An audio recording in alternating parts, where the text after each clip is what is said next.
आप सभी को पुनः स्वागत करता हूँ। यूजी नेट जेआरएफ हिंदी पाठ्यक्रम में शामिल संपूर्ण कहानियों को हम इस प्लेलिस्ट में जो है देखेंगे, इस वीडियो के अंदर देखेंगे।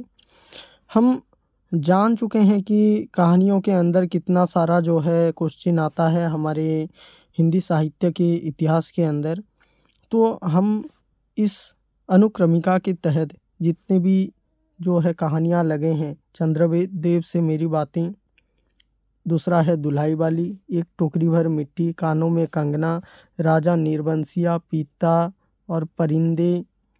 उसके बाद है हमारा कहानी अमृतसर आ गया, चीप की दावत, सिक्का बदल गया, इंस्पेक्टर माता दिन चांद पर और मारे गए गुलफाम उर्फ तीसरा कसम, लाल पान की बेगम, कोसी का घटवार, आकाशदीप, गैंग्रीन, उसने कहा था, ईदगाह, दुनिया का सबसे अनमोल रतन, अपना अपना भाग्य, राही।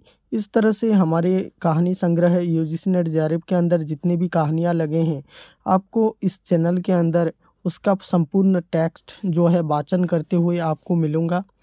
तो आपको अगर पसंद आए तो लाइक, शेयर एंड सब्सक्राइब करना ना भूलें। आज हम देखेंगे चंद्रदेव से मेरी बातें, पहला कहानी जो लगा हुआ है उसके ऊपर बातचीत करेंगे, उसके टेक्स्ट को पढ़ना स्टार्ट करेंगे। तो चलिए हम जो है उसको स्टार्ट करते हैं। चंद्रदेव से मेरी बातें, जो कि बंग महिला द्वारा लिखा हुआ, बंग महिला राजेंद्र वाला घोष के द्वारा लिखा हुआ यह कहानी सरस्वती पत्रिका में प्रकाशित हुआ था। तो उसके टेक्स्ट को पढ़ना स्टार्ट करते हैं। भगवान चंद्रदेव, आपके कमलवत कोमल चरणों में इस दासी का अनेक बार प्रणाम। आज मैं आपसे 2-4 बातें करने की इच्छा रखती हूँ। क्या मेरे प्रश्नों का उत्तर आप प्रदान करेंगे? कीजिए, बड़ी कृपा होगी। देखो, सुनी अनसुनी सी मत कर जाना, अपने बड़प्पन की ओर ध्यान देना। अच्छा कहती हूँ, सुनो। मैं सुनती हूँ आप इस आकाश मंडल में चिरकाल से वास करते हैं। क्या यह बात सत्य है? यदि सत्य है तो मैं अनुमान करती हूँ कि उस सृष्टि के साथ ही साथ अवश्य आप भी सृष्टि हुई होगी। तब तो आप ढेर दिन के पुराने बूढ़े कहे जा सकते हैं। आप इतने पुराने हैं तो सही, पर काम सदा से एक ही और एक ही स्थान में करते आते हैं। यह क्यों? आप अपकांड डिपार्टमेंट महकमे में ट्रांसफ़र बदली होने का नियम नहीं है? क्या आपकी गवर्नमेंट पेंशन भी नहीं देती? बड़े खेद की बात है। यदि आप हमारे न्यायशील गवर्नमेंट के किसी विभाग में सर्विस नौकरी करते होते तो अब तक आपकी बहुत कुछ पदोन्नति हो गई होती और ऐसी पोस्ट पर रहकर भारत के कितने ही सुरम्य नागर पर्वत, जंगल और झाड़ियों में भ्रमण करती। अतः मैं इस वृद्ध अवस्था में पेंशन प्राप्त कर काशी ऐसे पुनीत और शांति धाम में बैठकर हरि नाम स्मरण करके अपना परलोक बनाती। यह बड़ी भारी भूल हुई भगवान चंद्रदेव। क्षमा कीजिए, क्षमा कीजिए, आप तो अमर हैं।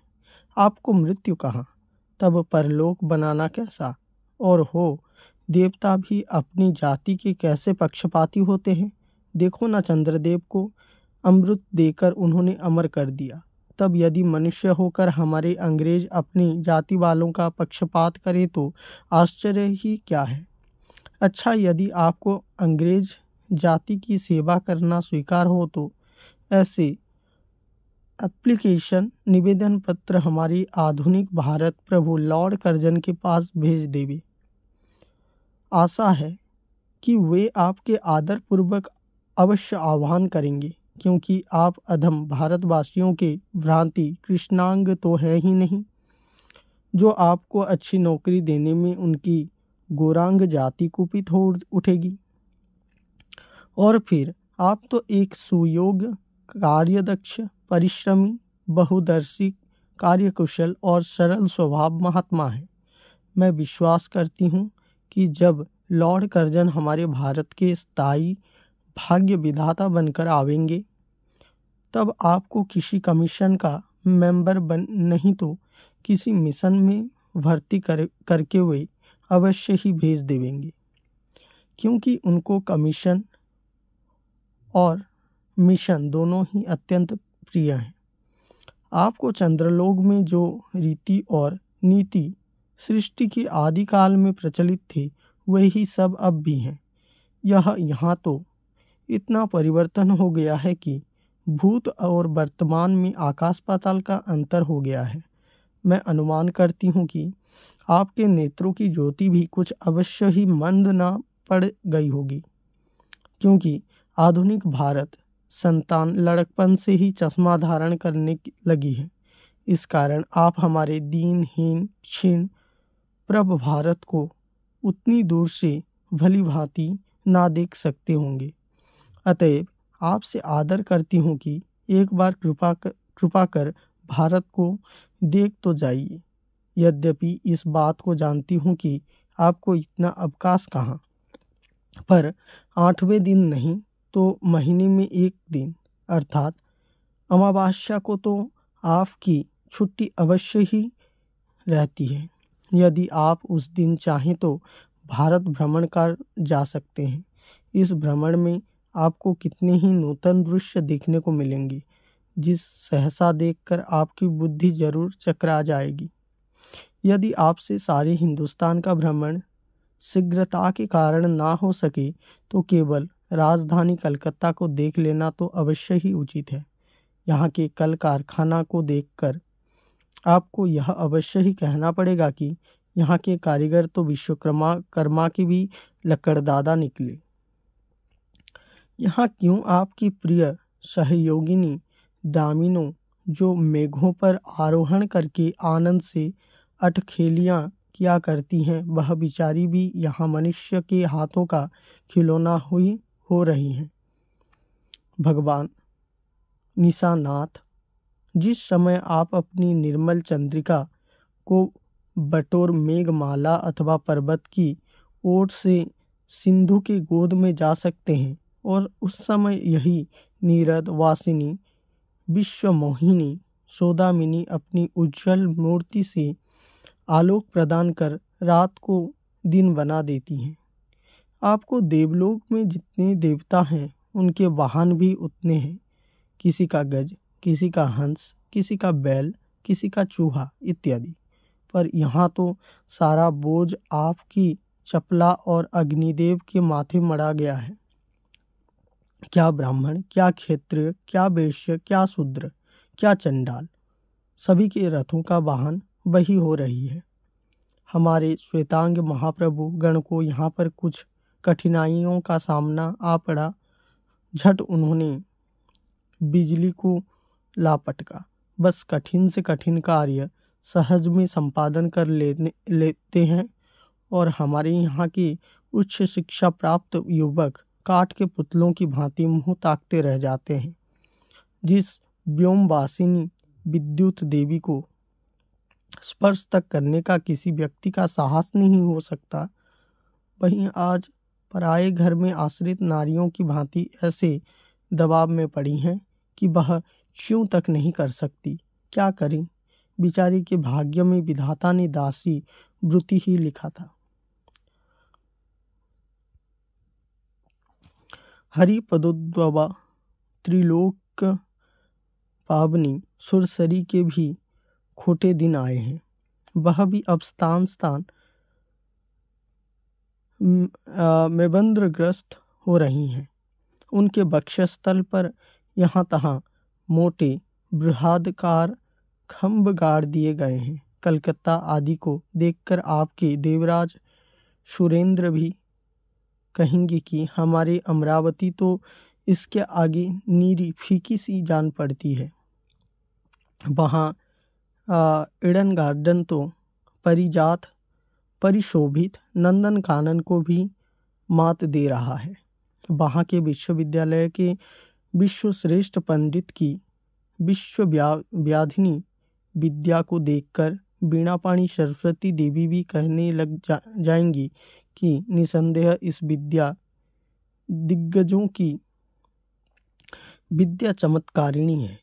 वहीं के फोर्ट विलियम कॉलेज के फौजी सामान को देखकर आपके देव सेनापति कीर्तिकेय बाबू के भी छक्के छोड़ जाएंगे, क्योंकि देव सेनापति महाशय देखने में खास बंगाली बाबू जो चुंगते हैं, और उनका वाहन भी एक सुंदर मयूर है। बस इससे उनके वीरत्व का भी परिचय खूब मिलता है। वहाँ के मिंट टकसाला को देखकर सिंधु तनया आपकी प्रिय सहोदरा कमला देवी तथा कुबेर भी अकचका जाएंगे। भगवान चंद्रदेव इन्हीं सब विद्युत्पादक अपूर्व दृश्य का अवलोकन करने हेतु आपको सादर निमंत्रण तथा सविनय आहुति करती हूँ। संभव है कि यहाँ आने से आपको अनेक लाभ भी हों। आप जो अनादिकाल से निज उज्ज्वल बपू में कलंक की कालीमा लेपन करके कलंक की शशांक, शशधर, शशलांछन आदि उपाधि मालाओं से भूषित हो रहे हैं, सिंधु तनय होने पर भी जिस कालीमा को आप आज तक नहीं धो सके हैं, वहीं आजन्म कलंक शायद यहाँ के विज्ञानविद पंडितों की चेष्टा से छूट जाए। जब बंबई में स्वर्गीय महारानी विक्टोरिया देवी की प्रतिमूर्ति से काला दाग छुड़ाने में प्रोफेसर गज्जर महाशय फलीभूत हुए हैं, तब क्या आपके मुख की कालीमा छुड़ाने में वे फलीभूत ना होंगे? शायद आप पर यह बात भी अभी तक विदित नहीं हुई कि आप और आपके स्वामी सूर्य भगवान पर जब हमारी भूमंडल की छाया पड़ती है, तभी आप लोग पर ग्रहण लगता है। पर आपका तो अब तक वही पुराना विश्वास बना हुआ है कि जब कुटिल ग्रह राहु आपको निकल जाता है तभी ग्रहण लगता है। पर ऐसा थोथा विश्वास करना आप लोगों की भारी भूल है। अतः हे देव, मैं विनय करती हूँ कि अब आप अपने हृदय से इस भ्रम को जड़ से उखाड़कर फेंक दें। अब भारत में ना तो आपके और ना आपके स्वामी भुवन भास्कर सूर्य महाशय ही के वंशधरों साम्राज्य हैं, और ना अब भारत की वह सबसे श्यामल स्वर्ण प्रभुता मूर्ति ही है। अब तो आप लोगों के अज्ञात एक अन्य द्वीप वासी पर शक्तिमान गौरांग महाप्रभु इस सुविशाल भारतवर्ष का राज्य वैभव भोग रहे हैं। अब तक मैंने जिन बातों का वर्णन आपसे स्थूल रूप में किया, वह सब इन्हीं विद्या विशारद गौरांग प्रभुओं चक्षु पाकटाक्ष का परिणाम है। यूँ तो यहाँ प्रतिवर्ष पद विधान के समय कितने ही राज्य विहीन राजाओं की सृष्टि हुआ करती है, पर आपके वंशधरों में जो 2-4 राजा महाराजा नाम मात्र के हैं, वे काठ के पुतलों की भांति हैं। जिसे उन्हें उनके रक्षक नचाते हैं, वैसे ही वे नाचते हैं। वे इतनी भी जानकारी नहीं रखते कि उनके राज्य में क्या हो रहा है, उनकी प्रजा दुखी है या सुखी।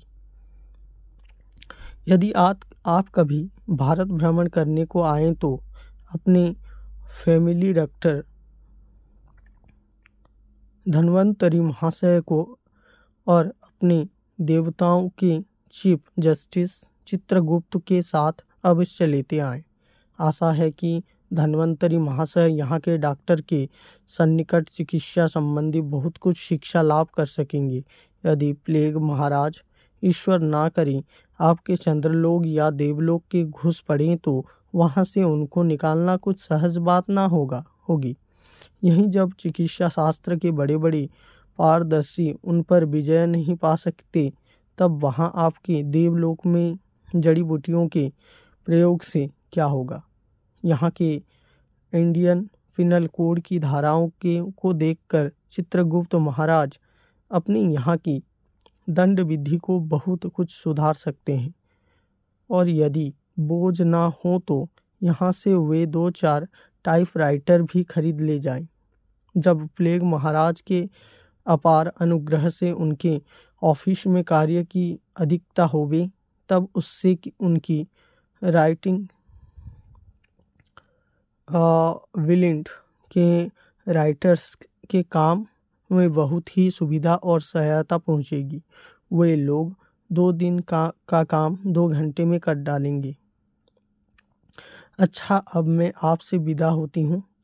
मैंने तो आपसे इतनी बातें कही, पर खेद है आपने उनके अनुकूल या प्रतिकूल एक बात का भी उत्तर ना दिया, परंतु आपके इस मुनावलंब को स्वीकार का सूचक समझती हूँ। अच्छा, तो मेरी प्रार्थना को कबूल करके एक दफ़ा यहाँ आइएगा ज़रूर।